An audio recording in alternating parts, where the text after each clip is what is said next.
perhaps it's appropriate to begin by watching one of the best drivers around getting stuck in just about one of the best 4x4s around.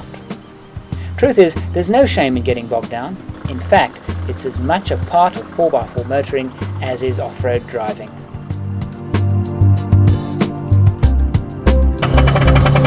Getting a vehicle out of difficulties requires some know-how to keep everybody safe and to avoid vehicle damage.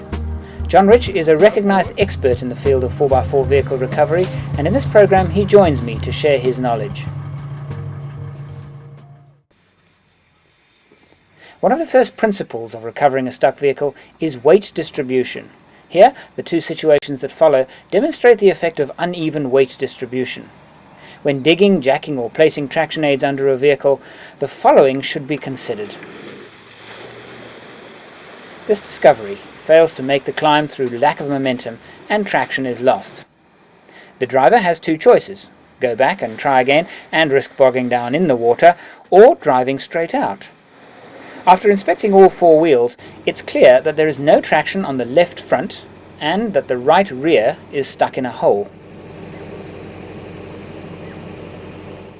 The principle is this: if you lift a wheel, weight is transferred to its diagonal opposite.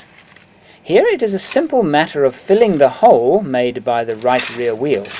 After clearing some soil in front of the front left, the right rear hole is filled by dropping in some small rocks. With equilibrium returned, out she climbs.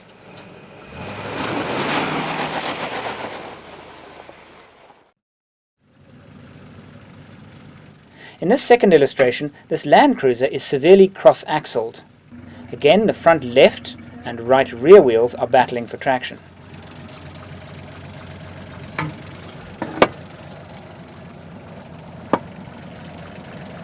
Instead of using a winch or another vehicle to assist, the driver simply uses a spade to lower the right front wheel and thus return traction to all four wheels.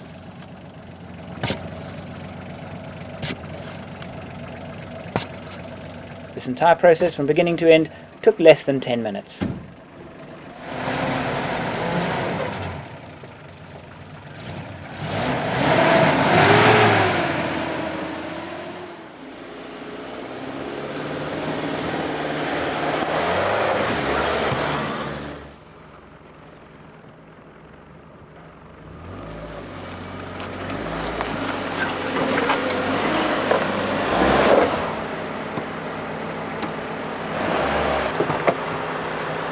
So through mucking about, showing you how to do it, we've got a bit stuck. But in sand generally, it's quite easy to get unstuck. Now sand tends to, in front of a spinning wheel, build up a ridge. And you just take your hand and just remove the ridge. Just do it with all four wheels. And then make that little run up and get ourselves out of difficulty.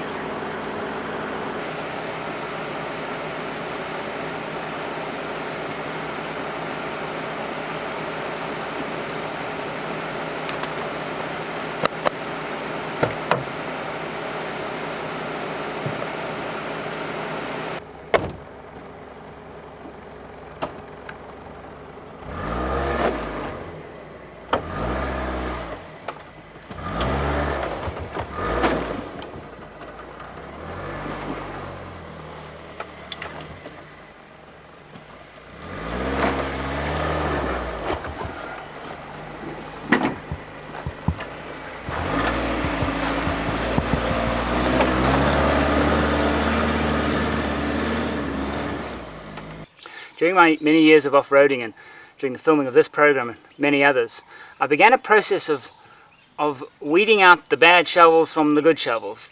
I wanted to make a decision: what was the best shovel to take on board a vehicle? Good for sand, good for mud, good for wet, good for dry. The first one I thought might be quite good, shortened handle, flat. Decided against it.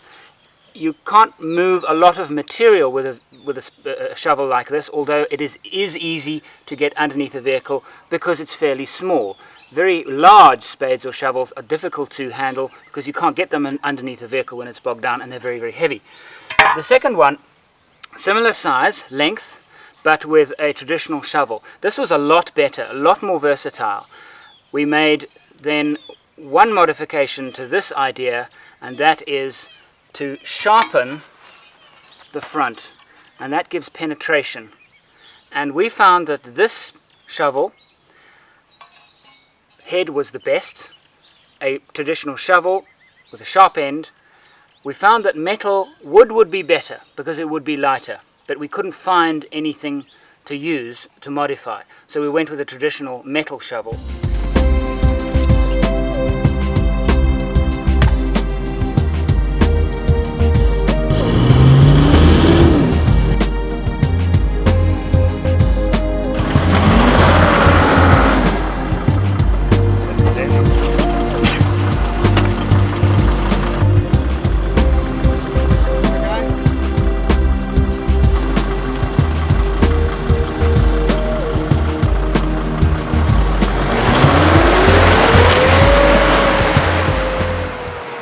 When you take delivery of your winch, you fit it or have it fitted, you can't just run out and use it. You have to dress it first. You have to prepare the winch so that when you do use it, the cable is not damaged. And this is the way you do it.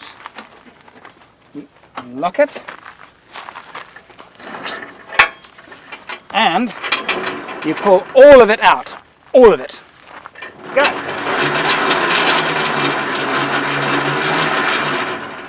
The cable is held on the drum by one small screw. This is why it is imperative that at least 5 loops of cable are rolled onto the drum before any winching can begin. Now what we've got to do is lay the cable onto the drum tightly. If it's loose, tight cable over loose cable, the tight cable will cut through the loose cable, crush it and damage it. This is a vital operation before you run your winch. Okay, I have got now 2 spools around the drum, and they are tight-ish but not particularly tight. I'm now ready to take up slack. Okay, go! Our vehicle will now roll back down the hill and take tension on the cable. There you go. Mobilizer.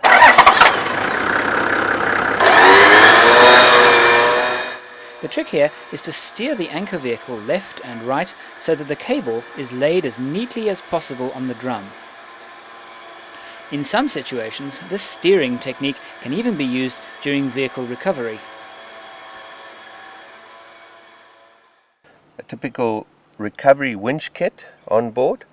We have a snatch strap, a control for our winch, a pull strap, 5-meter pull strap, a tree protector, bow shackles, gloves, and a snatch block.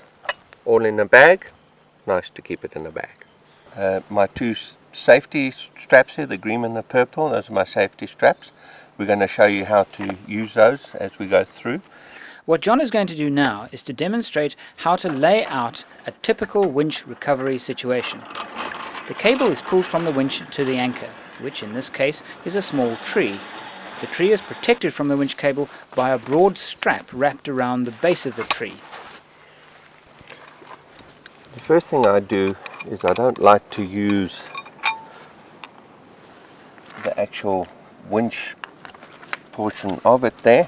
So I'm actually going to be using a bow shackle instead of my winch hook, and I'm going to put a safety strap through everything to hold everything in position if something fails on the hook side of it. Let me just remove the pin itself. Due to it being an open-ended hook, I prefer to use a shackle with a ton rating on it. Let's get that through. I need to get my loop. You've got to have a loop right through it and then into here. Get hold of my pin and put that through. Notice how the shackle pin is tightened and then loosened by 1/2 turn. This prevents it over-tightening during the pull and makes sure it's easy to undo. The next safety step is to take out our pull strap. This is just a pull strap, but quite a short pull strap. We use it to dampen the cable. We dampen the cable in case there's a breakage, and this hopefully will catch it and slow it up. The bonnet is opened to protect the windscreen and winch operator. This is done with both the winching and the stuck vehicle. Lock the drum of the winch, and the last thing you do is put your winch control in. We've opened the bonnet for safety reasons. The other is our cable. It must be out of the way of the drum so it can't get caught into the drum. I've looped it around here to keep it out of the way. Should the stuck vehicle be particularly badly bogged or the winch is a light duty unit, then a snatch block or double line pulley is added to the layout. It is attached to the anchor just as the cable was in the previous setup, with all the safety elements attached in the same way.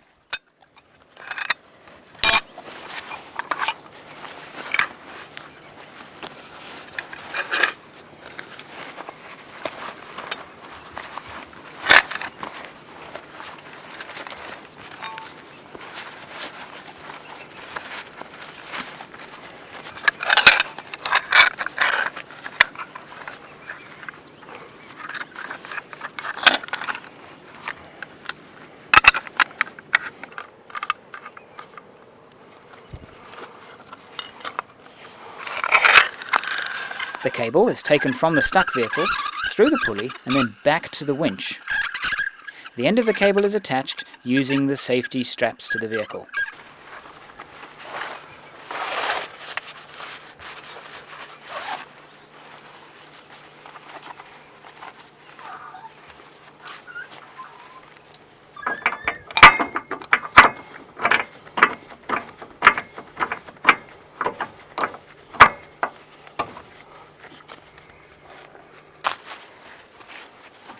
The effect of what now is a double line pull is to halve the work the winch has to do. Good. It halves the current draw and most significantly halves the chance of cable failure.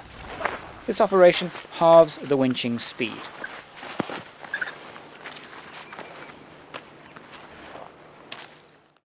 One of the most interesting and fun to watch parts of off-roading is watching somebody who's got horribly stuck get unstuck. But that's a problem because it attracts attention because it's so interesting. And as we know, recovery can be very dangerous. People operating the recovery vehicles, operating the winch and laying out the kit should make sure that the moment the cable becomes taut, that it is now considered a live weapon, okay, because it can break and hurt somebody. And secondly, how far do you send people away? If we have, for example, here we have the two vehicles are about 6 meters apart. We have a double line pull, so that's 12 meters. If something breaks, it can fly anywhere within 12 meters. So add a bit to it, make it 15 meters. That's the absolute minimum for safety. If you're using a 9-meter strap, double it. 18 meters is the absolute minimum. Add a bit, make it 25 meters. And then people watching this will be safe.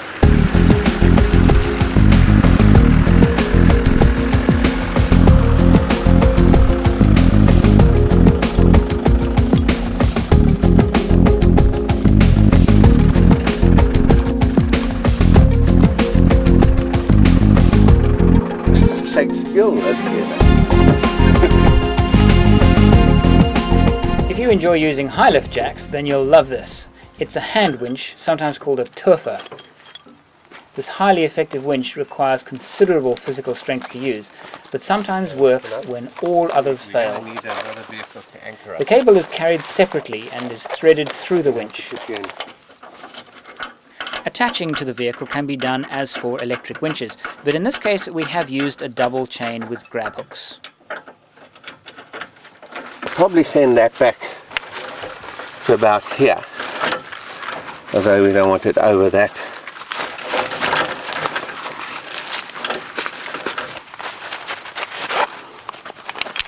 Just thread that through, pull the loop up, behind the weakest link.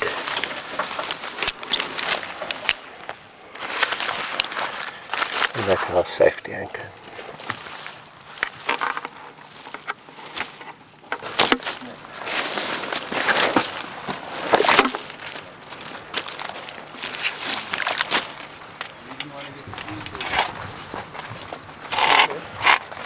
Hey, those are the shoes you had to eat for the formal dinner tonight.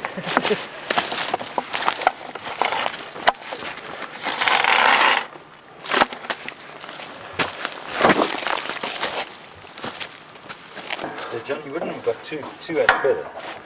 And you didn't want to walk in it. Okay. And here we've put something heavy into a bag and draped it over the cable to quickly bring it to ground in case of breakage.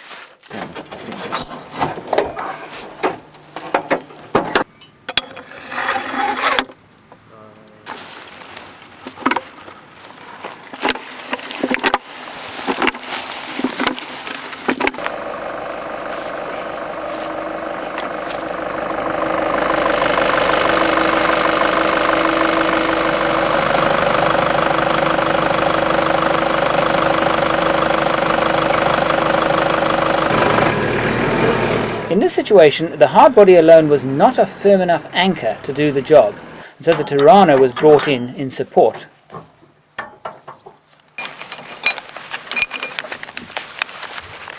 This illustrates how to link two anchor vehicles together by running a pull strap underneath the first anchor vehicle. Attaching the rear of one vehicle to the front of the other could overstress the chassis and cause serious damage. Now the work begins.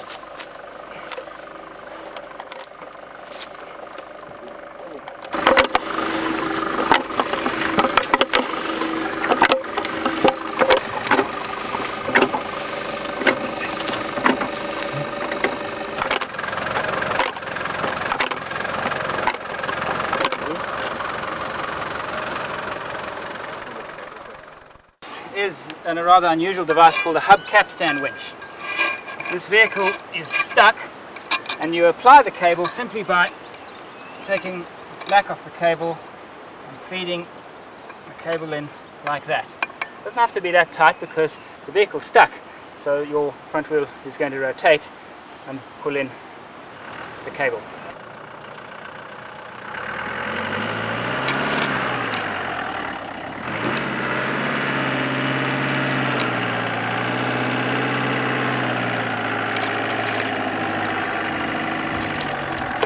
The best part about a hub capstan winch is that they're light to carry and they're cheap. The problem is you can't find them suitable for many makes of vehicles, and they are only good for self-recovery as long as you can find an anchor point.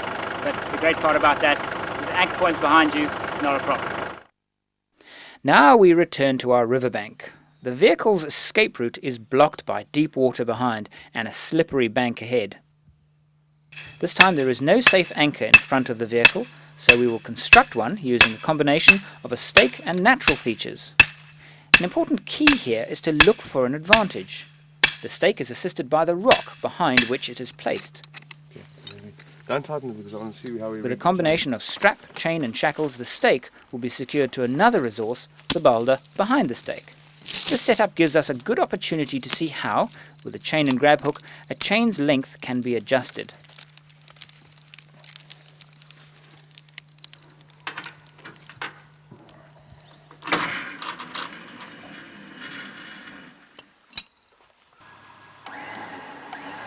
The rig must be checked before winching, but this shouldn't be done under load, so apply a little tension on the winch cable and then inspect your anchor and all connections.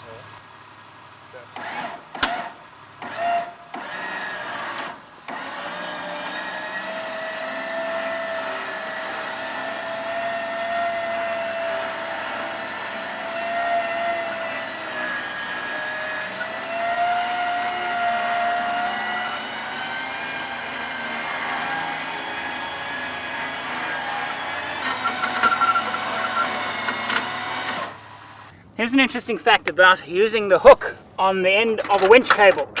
Now, when you can, use that. But it's not an absolute hard and fast rule that you use that. If you want to use the hook, this is what studies have shown. If you hook it on like that and it fails, what tends to happen is it flies up and becomes very dangerous. But if you hook it like that, energy apparently forces it down should it break, which is obviously a lot more safe.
Here our vehicle is caught in loose sand close to a riverbank.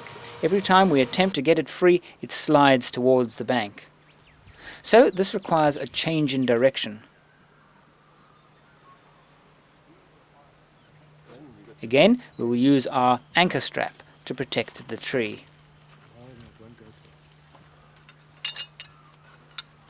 So another vital use of the double line pulley is changing the direction of the winch pull. The final say as to how the recovery will work is a joint decision between the owners of both vehicles. To avoid blame for a mishap, both must agree on all elements of the setup plan. A safety line is placed over the cable, attachments secured, and the bonnet of the vehicle doing the winching is opened. With all onlookers standing well clear, winching can begin.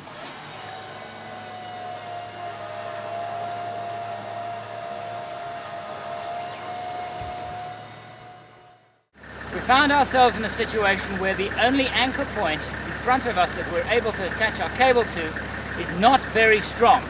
So I'm going to help the winch by doing two things.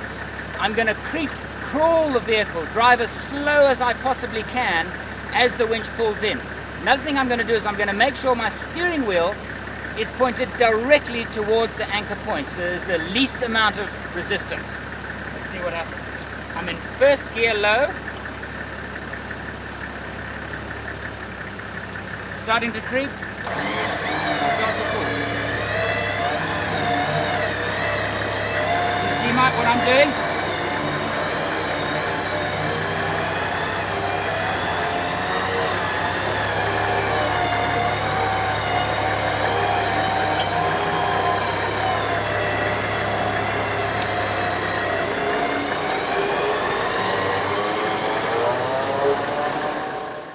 One of the reasons we've battled in the soft mud is that our tyres are still at normal operating pressures. Now, it's true that sound off-road driving calls for lower tyre pressures as soon as you leave the road, but really, how many of us actually do it all of the time? And most of us, including me, often give it a go, feel the ground before we drop the pressures. This is one such time. We ease the load of lowering tyre pressures by using some Stone tyre deflators. Mine are set at 1.2 bar.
Okay, now tell me about what you did there, John. That was a very, very good piece of driving. What we did there was we went into the mud. It was very soft. We had a cross axle immediately as we went in. We tried to line it up as much as we can to the left-hand back, which we had firm sort of grounding. But as we went in, we got the back wheels across, but the front wheels slid into the gully there. Instead of bogging the vehicle down, work with whatever you can work with. We had a little bit of movement forward. I worked with that. I went forward a little bit and just got a little bit enough to run up, and then went back forward again, and then the vehicle came out quite easy after that.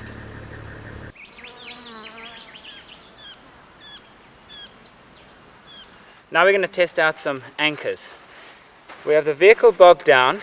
We have no anchor point in front of us. And we are going to go through a series of little trials. A single stake, then multiple stakes, and we're going to try a few different things. Again, John is in charge of the winch. He and only he will operate it. All of us will have a go at the hammer though. You're going to get the winch, the cable. Okay. This is as simple as a man-made anchor can get. A single stake connected directly to the winch. No matter how good you consider your anchor to be or how lightly bogged your vehicle, always clear the ground in front of it, giving each wheel a clear, unobstructed path. It's time well spent.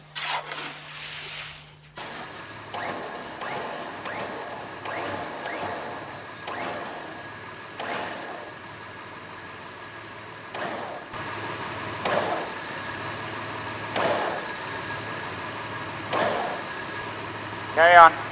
Let's see what happens.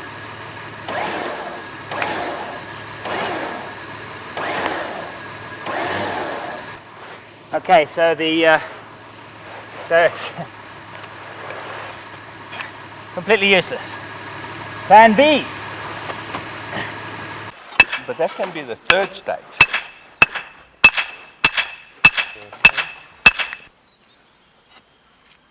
Down a bit to the train and have a look at the bottom. Put a big bow shackle on that. Your recovery tackle should include a range of chains, straps and shackles to assemble any rig such as this. Yeah. A lack of adequate gear in this case can be a major frustration. How you have it.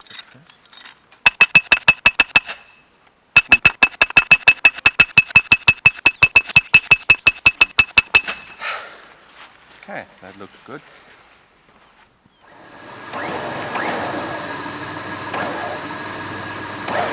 Whoa, whoa.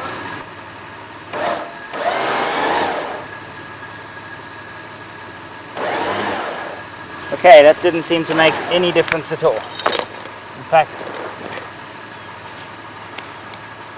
stuff's soft. That thing's stuck. Plan C. What is Plan C? Right, let's go into some more tricks of the trade.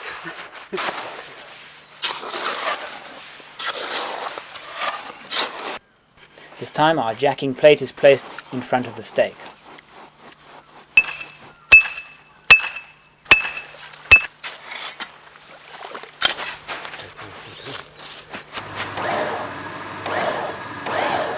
See what's happening? Not going to work. Spike's coming out. Let it come towards the other plank. Okay. Keep it in. No. Plank's coming out.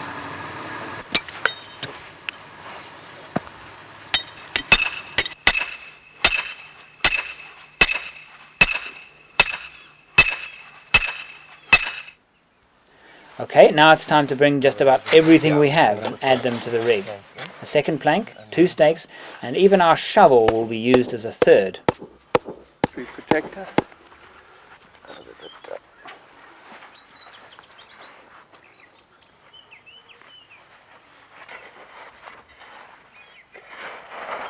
Let's get back a bit to that.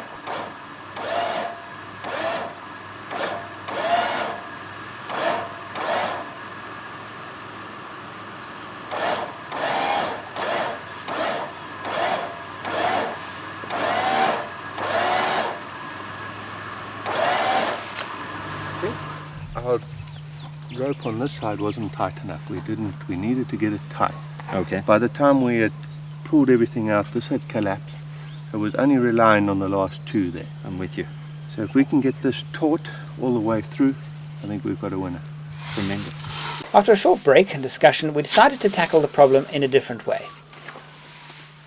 We're going to try that same rig again, but this time making sure that all the stakes work together, pulling as one. Yes. Okay. We begin with the stake furthest from the vehicle, and move towards it, and move further away.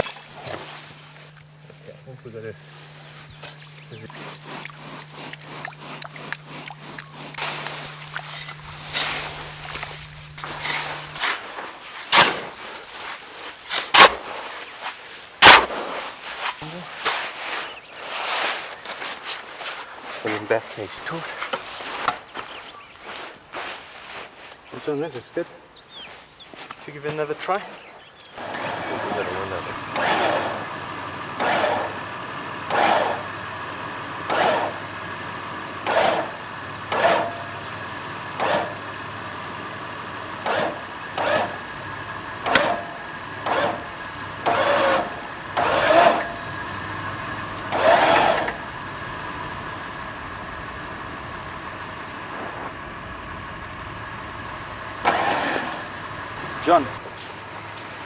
John, I think the big problem again was that this pole just was pulled straight out of the ground. Okay. And as soon as it came out, all the weight came straight onto that one. It was very obvious. This is the one that we've got to secure. Around the center point. Yeah. Yes. Right? Shouldn't that If be we attach the top point, to where the chain's attached as well? top point, this time we begin with the stake furthest from the vehicle, and then move towards it, and move further away, inserting all of the stakes into fresh, undisturbed ground. For the pivoting action, This time we will also ensure that the straps and chains linking each other are as tight as possible. For the first time we twist the strap to shorten it, making it as taut as possible. And lastly, and most significantly, we do not change the angle of pull by placing anything in front of the first stake, as we've done in all previous attempts.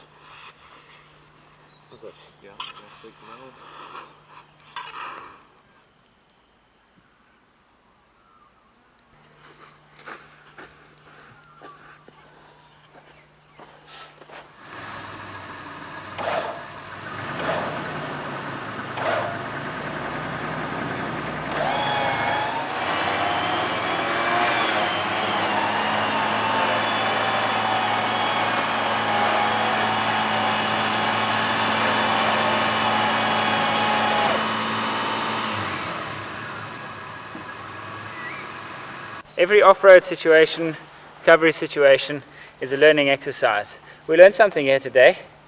It seemed to help starting from the back and working towards the vehicle, because the mistake we made on at least 2, if not 3 occasions, is that they didn't all pull together. In other words, we were relying on one stake, followed by the next stake, followed by the next stake.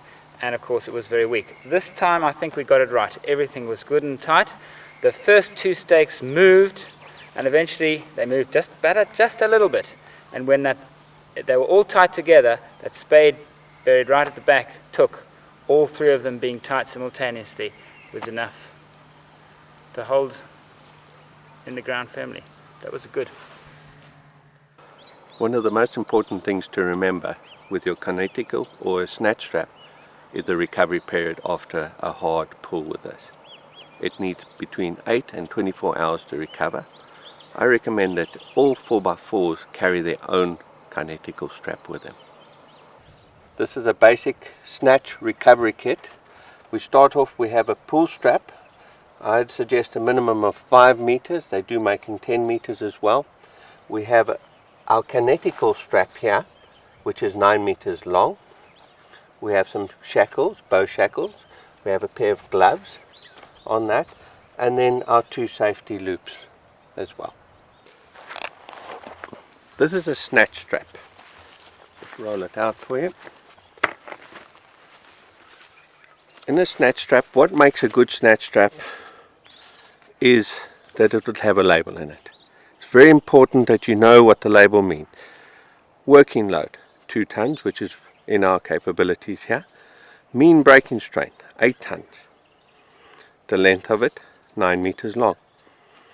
Okay, the other important things is the stitching of the strap is very, very important. If the stitching breaks, this label will fall out. The sleeve that goes over here can be positioned in many positions to stop it from being frayed. If there's a piece of metal there that's going to fray it, it protects the strap. Look after the strap as best you can.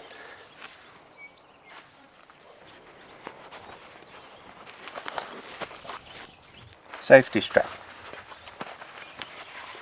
You can put it over anything. It's just a pure safety strap. If anything fails here, this is going to hold on to it. The next is to put your safety strap in position first. Thread your recovery strap through here.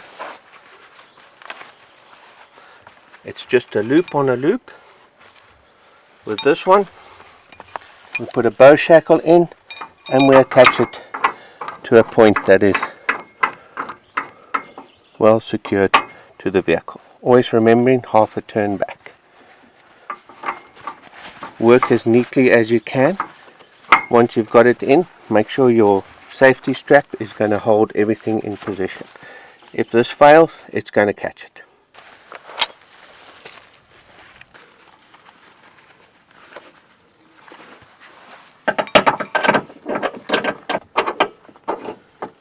Always remembering at half turn back. Our loop, strap through that, pull it up, keeping it neat.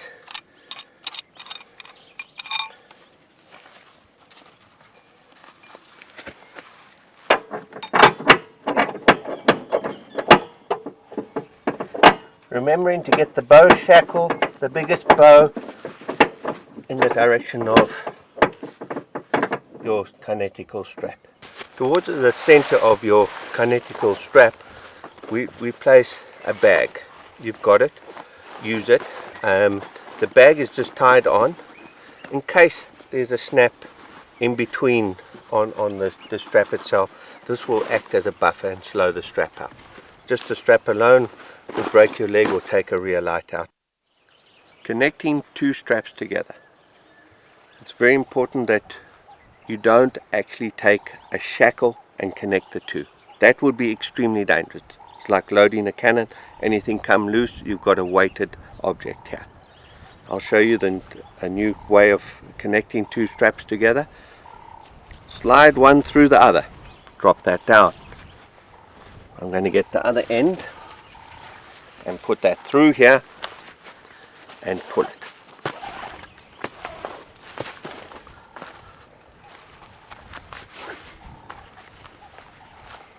And just get the twist out of it. Your joints must always look neat. There you land up with a figure of 8. It's very easy to get this wrong, and I'll show you just now how easy you can get it wrong. But you must land up with a figure of 8. That's the most important here. There's just one other thing. If we pull like this, we'll never be able to undo that loop. So we're going to need to put some sort of safety thing in there. Let me show you what you can use. There's many methods of doing this. You can use newspaper rolled up. I'm going to go to nature and get a bunch of grass. You could use reed. You could use even a little stick in there. As long as we can prevent that from coming taut on itself, because if one comes taut on the other, you'll never undo it.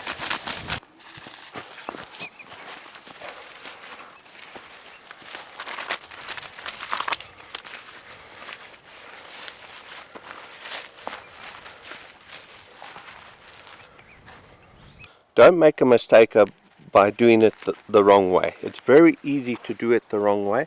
Is when you loop the one through itself again. I'll just show you what it looks like. With this, it will work, but all the energy is just on the one strap.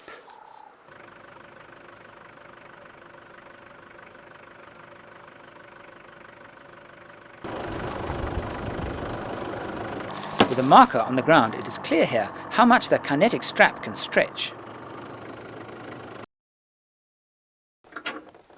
In this case, the recovery vehicle is battling in the soft sand.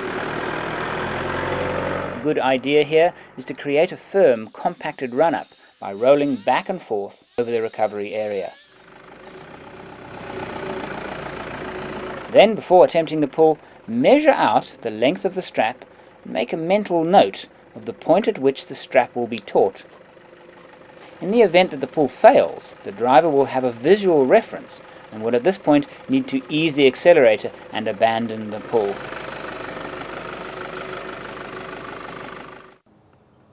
Lay out the strap so that it cannot pick up anything and fling it around.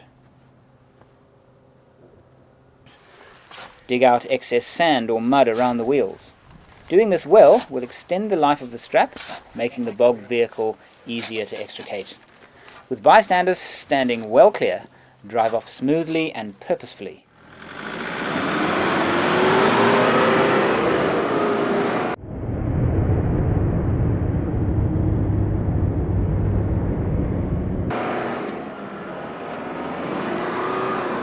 Once the vehicle is freed, keep going for a short distance, making sure the difficult soft patch is well clear.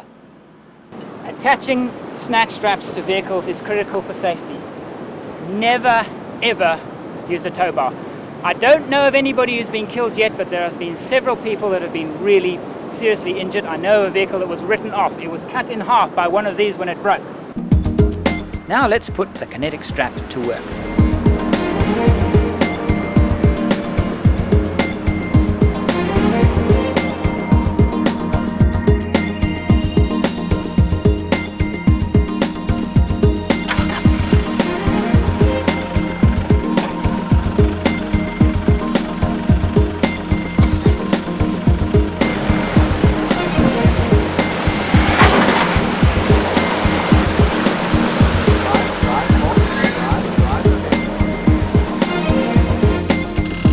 Have you ever had a trailer stuck in thick mud where even the vehicle battles?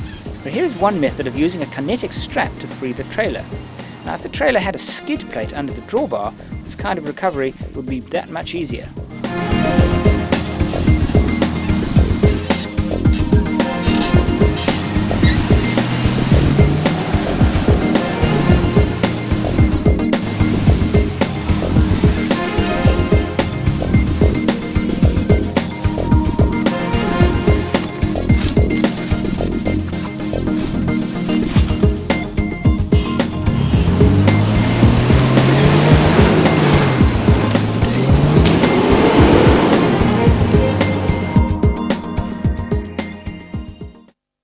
Here we see a Land Rover stuck on a side slope where the possibility of a rollover is very real. Don't try too hard. Spinning the rear wheels causes the angle to increase and a rollover may result. So if you're stuck on a dune, before any recovery is attempted, the vehicle must be secured so that this angle cannot increase. To do this, the part of the vehicle that is uppermost on the slope must be anchored. One vehicle is used to winch and another is ideally positioned at a point from which a cable is run to the bogged vehicle. Once this is done, recovery can begin. Here, the lowest point of the vehicle is chosen for attachment, and for good reason too. An attachment point any higher may induce a roll. In this case, the vehicle must be literally dragged sideways. Here the snatch strap is used in an orthodox way, but nevertheless sensibly, with a vehicle keeping constant tension on the strap while two heavy weights jump on it. Each jump works like a mini tug-em operation, gently jogging the vehicle sideways.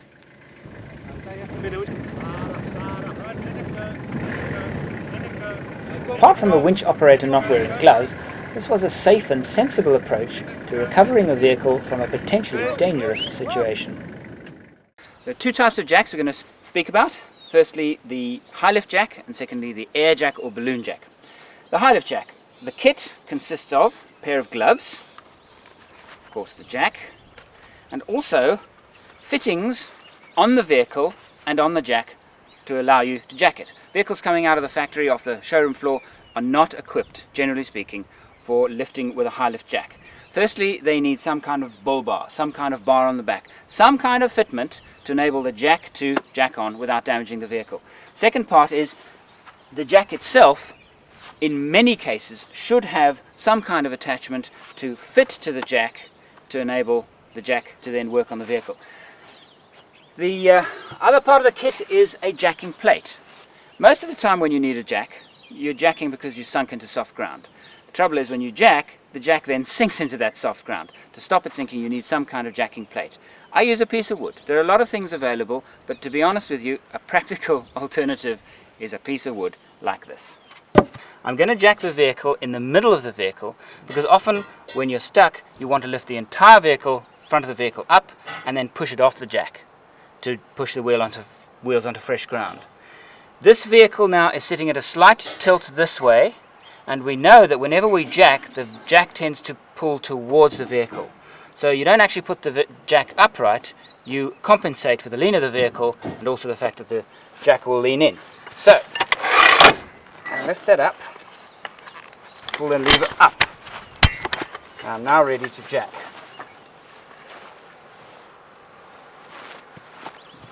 Better. We're going to jack. Now, John, if you can come around this side and stabilize the vehicle as we lift it up.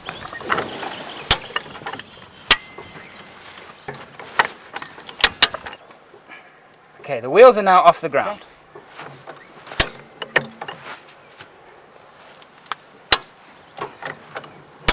One more. Go right. Now, I'm going to demonstrate the jack and push technique. Somebody always holds the jack and pushes the jack. Everybody else pushes the car.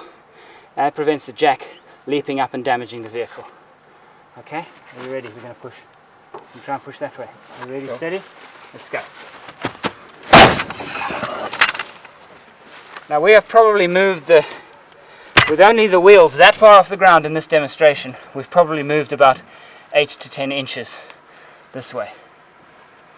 This high lift jack extension, designed actually for lifting the wheel rim instead of the body. Good idea in principle. What concerns me is used on an alloy rim with a heavy load could damage the rim.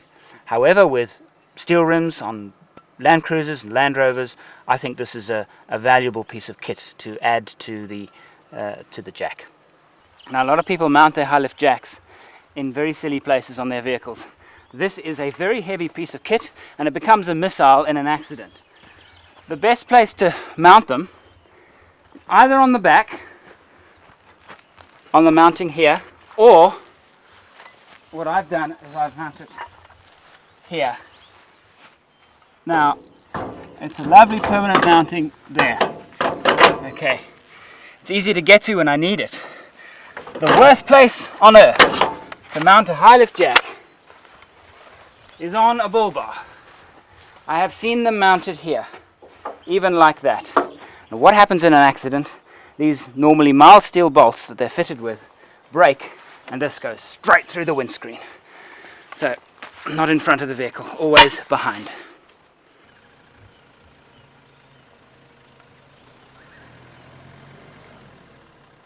An air jack is a jack which can be used from your exhaust gases from the vehicle, which will pump it up, which delivers quite a lot of volume of air. If there is a failure in your exhaust system, you can pump it up with an ordinary pump. With this particular airbag, we've got a relief valve on it too, so when the pressure builds up beyond the diameters of the bag itself, it will release without bursting the bag. The top and the bottom are very important, that they are nice, they protect the rubber duck type material on here. This is heat resistant on top.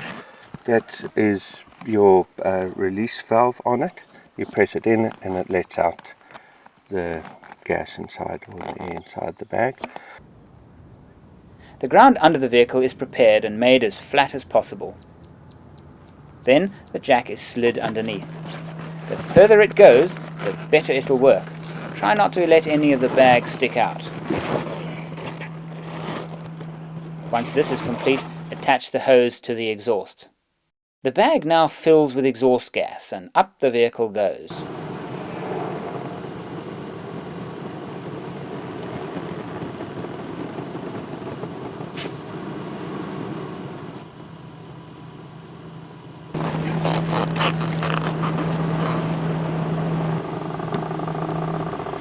Now once up on the jack, the vehicle becomes highly unstable, so keep all body parts from under the vehicle. Bystanders should be kept well clear.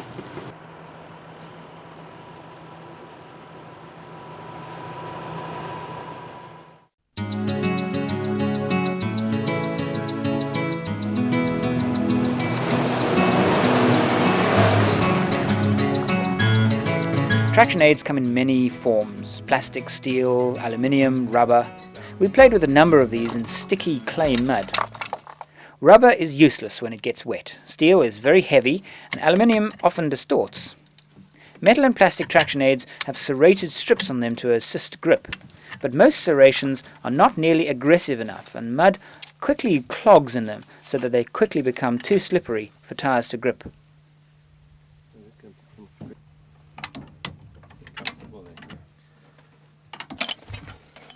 One of the best traction aids I have used is this flexible alloy traction device called a track mat. Together with a high lift jack, a jacking plate, short length of chain, we demonstrate its use.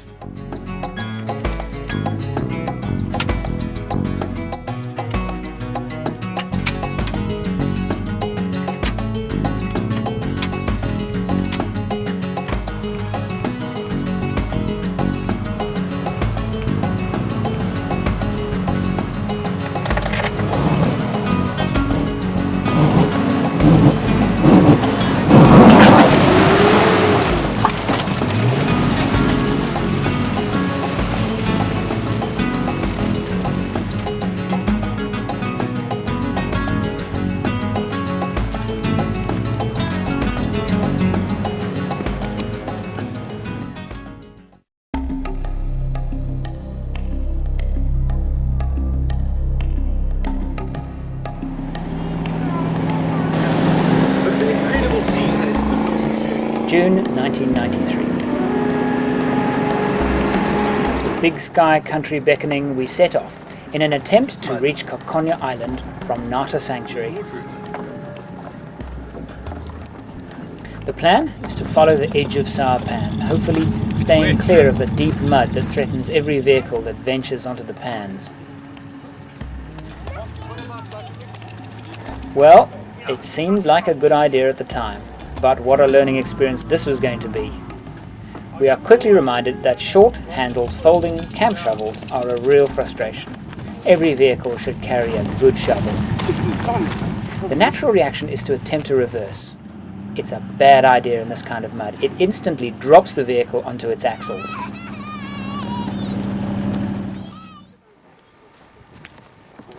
Number 2, a couple of reverse attempts and the Range Rover is in serious trouble.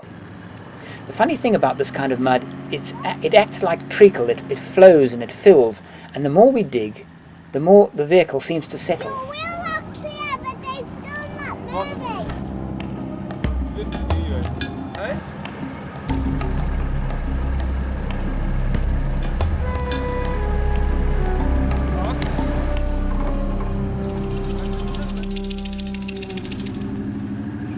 Rocking doesn't make any difference. In fact, it makes matters worse.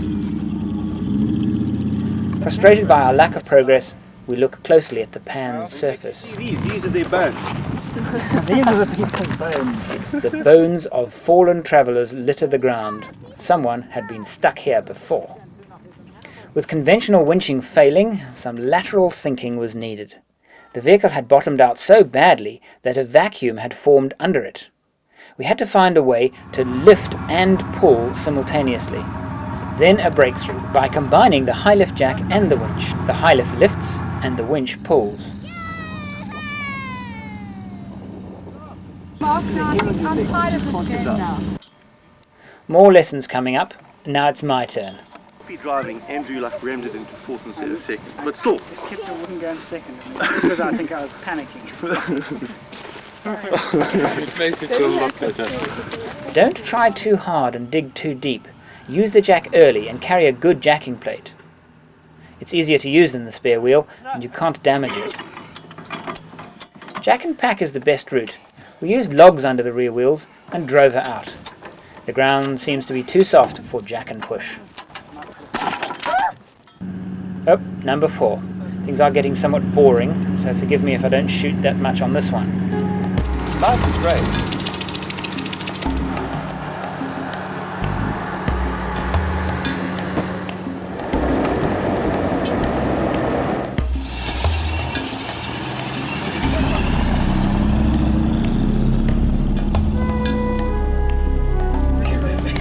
Well, we'll just follow him, yeah? Yeah, he's just saying that we don't think we'll cope with another bogging down.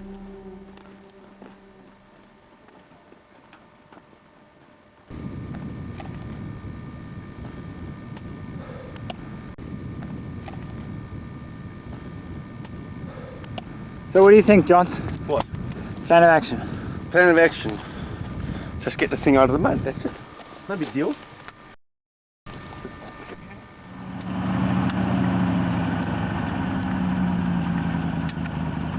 If all else fails, work at night or at daybreak, when the air is cooler and the mud is much denser. It seems to make a significant difference.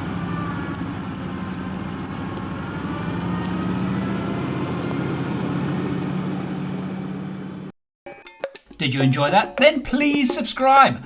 If you'd like to take our relationship to the next level from just $1 a month to support my productions, or if you'd like to download everything I've ever made, go to 4xOverland.com.